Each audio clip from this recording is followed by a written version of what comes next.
love. I was the one when you needed love. Only the thing that you wanted, love. I was the hell that you needed. Oh, I was the one when you needed love. I was the one when you needed love. Only the thing that you wanted, love. I was the hell that you needed. Oh, I was the one when you needed love. I was the one when you needed love. And welcome to BaldPolitiKs, where we take an alternative look at the world of politics as well as giving a voice to the unheard. And this is the 28th of December 2016. This is the last episode of 2016, so thank you very much for joining us. And on this show, the focus is on the Lebanon, and in particular the northern province of Akkar. And in doing so, we're paying attention to the Syrian refugees that are currently living in that part of Lebanon. Now, for those of you who may or may not know, Lebanon is a very, very small country, 10,000 square kilometres. For our Irish viewers, you know, that's the combination of counties Limerick and counties Cork put together. And it also has the same population as the south of Ireland, which is roughly 4.2 million. Now, on top of that, Lebanon has anything from 1 to 1.3 million Syrian refugees. The figure's not exactly certain, so that's an enormous number of people for such a small square kilometre area to have to cater for. Lebanon itself, not long after its own war, which in one way or another ended in 1990, some people say it's never really ended, but they're dealing with all of that in Lebanon today. I've been to Lebanon twice myself, and the last time I was there, I visited the NGO in the north of Lebanon called Relief and Reconciliation, and it's headed by a man called Friedrich Bokern. So I spoke to Friedrich about the work that they do in Relief and Reconciliation. Now, Relief and Reconciliation are a group of people who are experts in peace building, humanitarian aid and interfaith dialogue.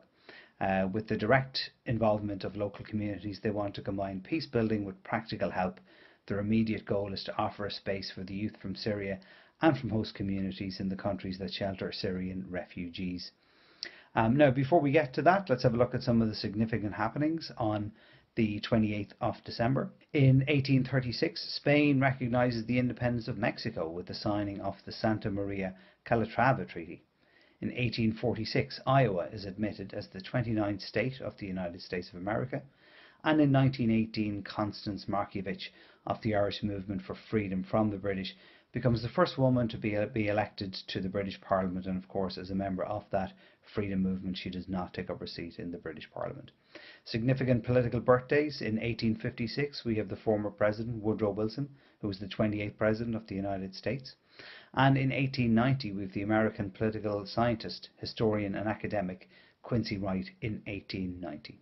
So now let's turn to this edition of BaldPolitiKs, where I caught up with Friedrich Bokern of Relief and Reconciliation in the northern province of Akkar in Lebanon.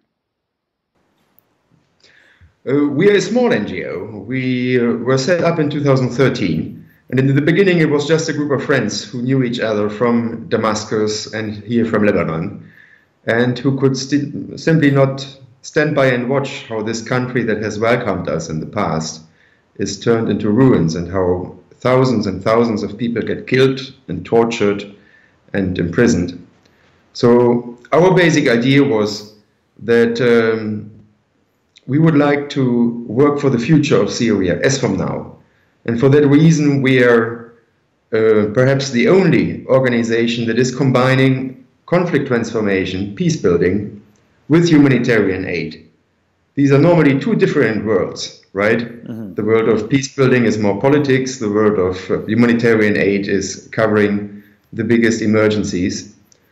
But in our opinion, we thought that it is better for us outsiders. Most of our founding members have been Europeans in the beginning, even though we have had Syrian friends and Lebanese friends with us from the beginning on. But for us outsiders, it is to submit ourselves to the direction of the communities we serve themselves. So we try to unite all communities present around a common cause, the future of the youth, the future of the country. Because the youth is the most affected by this crisis. Today, from the more than 1.5 million refugees that are alone here in Lebanon from Syria, it's by far more than half that are below the age of 18. And for them, it is a terrible thing that is going on, because not only their country is destroyed, not only their loved ones get killed, but their own future is put in jeopardy. They are out of school for more than 4 years now, many of them. Okay. So this was for us the rallying point to say that, yes, we come here to express international solidarity, but it's not us who have the solutions. It is the Syrian people themselves who have the solutions. But we are trying to be the facilitator of building bridges of understanding with different communities who are driven against each other inside Syria and elsewhere in the world. You know how much some actors have turned this conflict, this revolution, into a sectarian war, into hatred of different people, of different backgrounds. So our attempt is to build these bridges and to unite all different communities around a common future. So the approach is very simple. We are coming here in all humility, and we are asking the local communities to give us directions. We identify moral leaders, moral authorities who do have a say and who do have a moral influence. That may be religious leaders, but also others, of course. And we ask them what to do under the only one condition, that there is consensus amongst all those present. And then they direct us in our work oriented towards the future of the youth. And that's the practical work. Our practical work is mainly education, because it's the biggest emergency for youth. We have so far brought more than 1,000 children back into school with daily homework help lessons, with daily non-formal lessons, as long as they could not integrate the official schools. But now last year we had a big breakthrough that all the children we serve could integrate the public Lebanese schools. And now we continue to help them to stay inside school, because it's hard for them to cope. So that is a little bit the general setting of our daily work. Okay, very good. That's a lot to do. Now, you mentioned a few times the different communities that work together. What different communities do you have there in northern Lebanon? Yeah, we are here at the northern border of Lebanon. We are, I'm speaking to you from our Peace Center, which is an open house for the youth of all communities, which is staffed by local and international volunteers. So part of our concept is that internationals are coming in and serving as volunteers. They are less paid, they're not paid at all. We are just having accommodation and food, less paid than our local staff. That is one of the principles we try to make different than other big organizations. That the experts are not the kings who are coming in and directing everything, but we are here to serve, right? So this Peace Center is in the Akkar region, which is one of the flashpoints of the refugee crisis in Lebanon. Behind me is a map of Akkar. So that's the northern stretch of Lebanon with the different density of refugee population. We have here about 200,000 Lebanese and about 150,000 Syrian refugees in this region alone. So that means it's almost one-to-one, right? We have seen very serious tensions, because the setup of this region is very similar to the setup of overall Syria. We have a Sunni majority of Sunni Muslims. However, we have a strong Christian presence as well. Here in this region, about 30% are Christians, and we do have also a couple of Alawite villages. And if you know a little bit about the conflict in Syria, there is this one fundamental question of the Alawite community, because the Syrian regime, the Syrian president Bashar al-Assad, he is Alawite, his family is Alawite, and he is employing, and he has been employing already in the past, very strongly his own community for staffing the security apparatus, for steering up fear as well of oppression and of retaliation.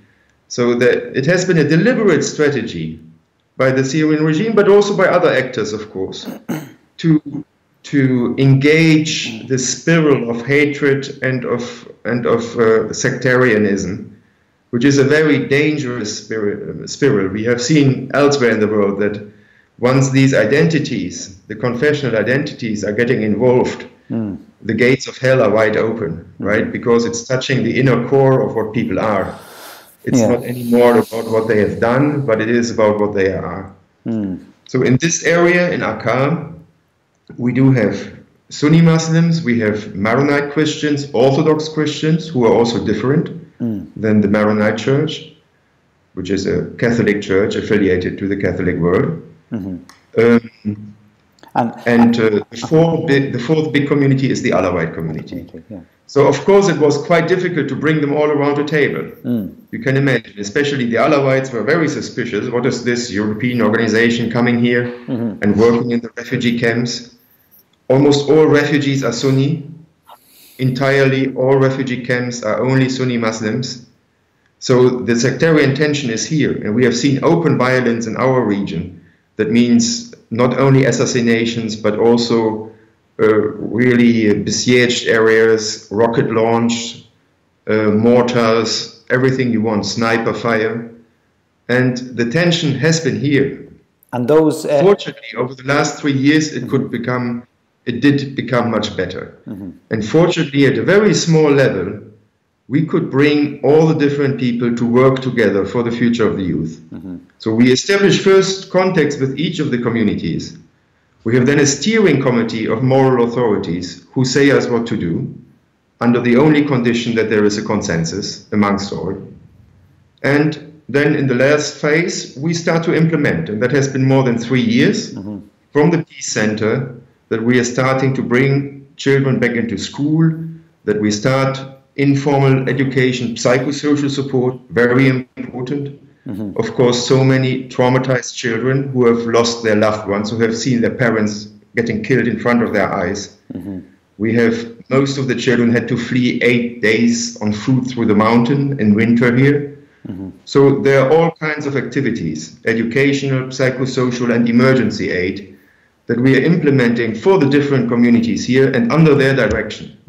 And I think that is a very important aspect because, as I said, we don't have a silver bullet. The solution comes much more from the people themselves than from us outsiders, right? But what we can do is to open windows of communication, because that's the advantage of the outside, right? That we can have access to different people.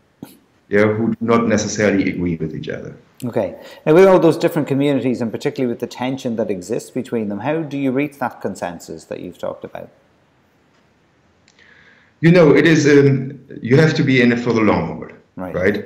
It is, and that's one of the fundamental differences between humanitarian aid and peace building, that humanitarian aid is, of course, per definition in the emergency, in the short run, whereas peace building takes a long time, sometimes a generation, sometimes more. But you can never, it's never too early to start, right, with the transformation of the conflict. And only this is a sustainable solution, also in terms of aid. Because what can you do if you distribute blankets for 1 week? Okay, they are holding one winter. It is good, it is needed. But it is much better than the people are providing and giving themselves the blankets themselves, right? It is the famous example. You can give a hungry person a fish, or you can teach him to fish, right? And we are even going one step further. We are saying that the Syrian people themselves, they know much better how to fish than I do. I have never done fishing. But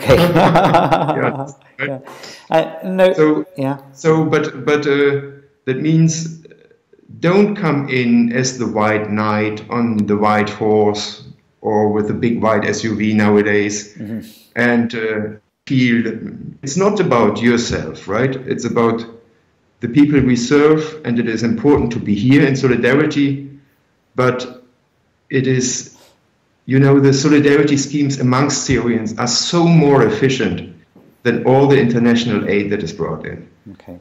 And if you can just facilitate, bring people together, make connections, then people are getting along much better than if you decide on the blueprint somewhere in Geneva, Brussels, or New York what is needed now. Let the people decide and just help a little bit to bring them together and to show real solidarity. Okay. And Friedrich, what would be a practical example of what you guys do? I mean, you've mentioned education, some of the kids have been out of school for 4 years, among other programs. What would be a practical example of bringing people together, being led by the desires of local people? Well, one practical examples are the camp schools. Okay. We helped to build up, because it was an initiative from the local Syrian community, one big informal camp school. In the beginning it was very modest, the first year. We tried to enroll the refugee children into public schools. We couldn't find a place. So it came out of the community, the suggestion, okay, then let's start at least some form of education here. We brought them every day into the peace center. Yeah, that is one point, but more space was needed. So we started together with the Syrian friends with 3 schoolrooms, very small.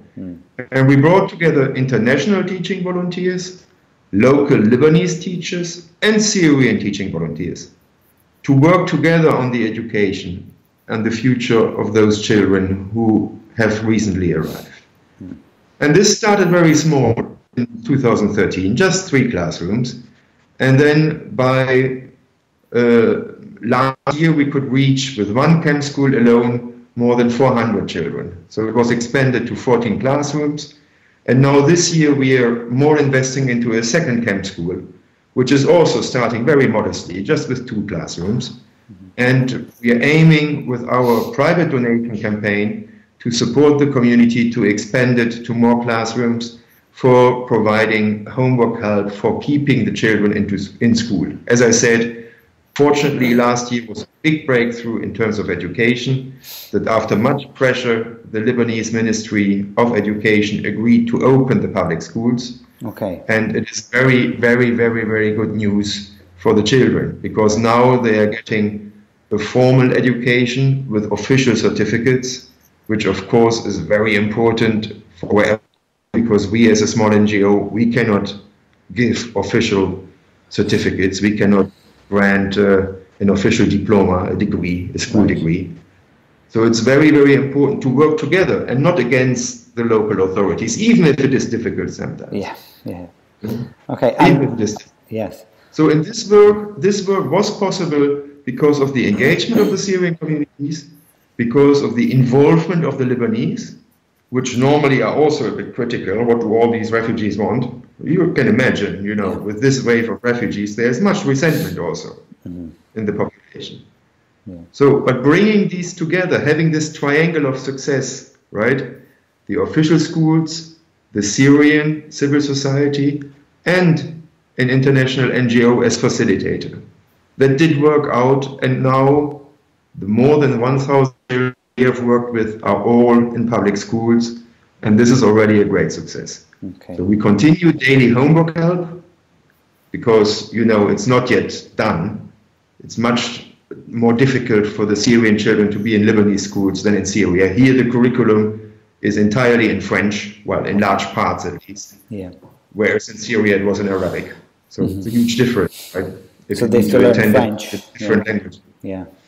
Okay. So Okay. All right. Great. still many challenges ahead, right? Yes. So the people then that they can get into Lebanese schools, is there a time limit as how long people would stay with you guys, between families and children, or they stay as long as you can support them?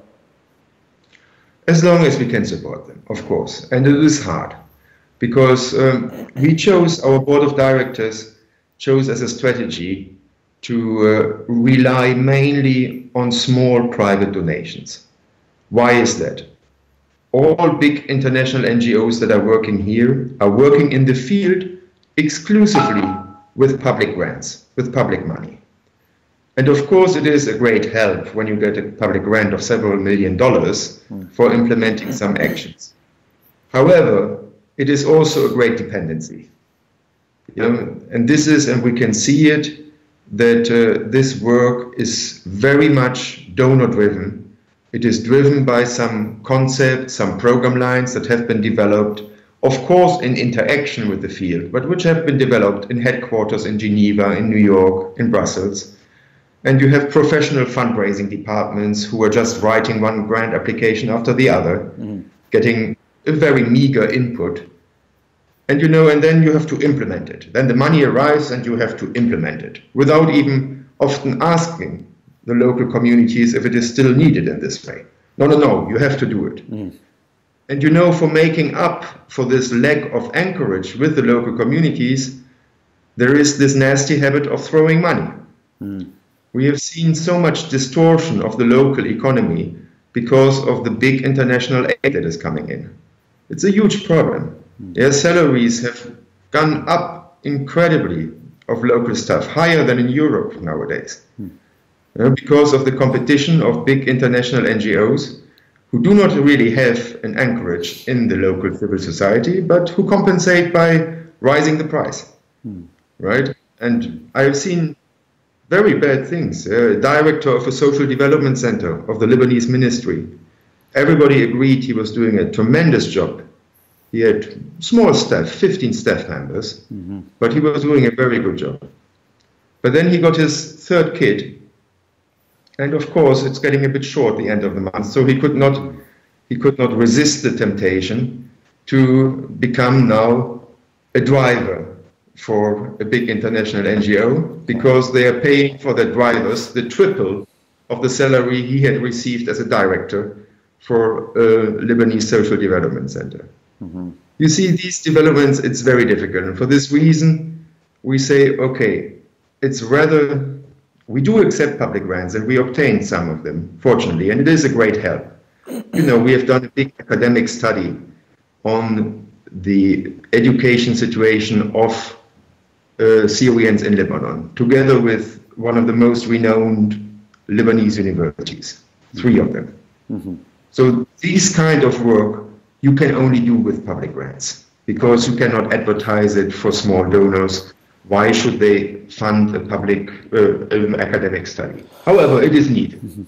So I'm very grateful that the German government supported this. We got support through the UK government, through the Polish government, right? But our strategy is to limit it to a maximum of 50% of our funding for keeping our independence and for keeping our sustainability. Because these public grants, they change, the fashion changes very quickly. Now it is Syria, in 6 months it will be perhaps a new problem in Haiti, it will be a new problem elsewhere in the world. So, much Allah, as we say here, slowly. Slowly, Okay, just to ask you a little bit about the people there, is there a particular part of Syria that they come from, or do they come from different parts of Syria? The refugees here are coming from different parts of Syria, however, most of them from the region of Homs, which is very close. Here, from the northern border, it is only about 30-40 kilometers to Homs, the big central city of Syria, which was a long time under siege. And we have seen very bad forms of ethnic cleansing around Homs, because it's a key area. It's the central part, the central piece of Syria. Who controls Homs controls all the ways inside Syria. So there has been the city of Qusair, 60,000 inhabitants, entirely ethnically cleansed. All Sunnis had to leave, and their houses are now given to Shiite Muslims from Lebanon, from the Bekaa. As I said, the spiral of sectarian hatred has been pushed by some actors very, very strongly, and it is only the beginning of a much larger disaster we are facing. So I'm saying it is more urgent than ever, despite all the bad news, to start to keep a little flame of hope alive. And that's what we are trying here with the people. Of course, we hope to return with them to Syria. They all want to return.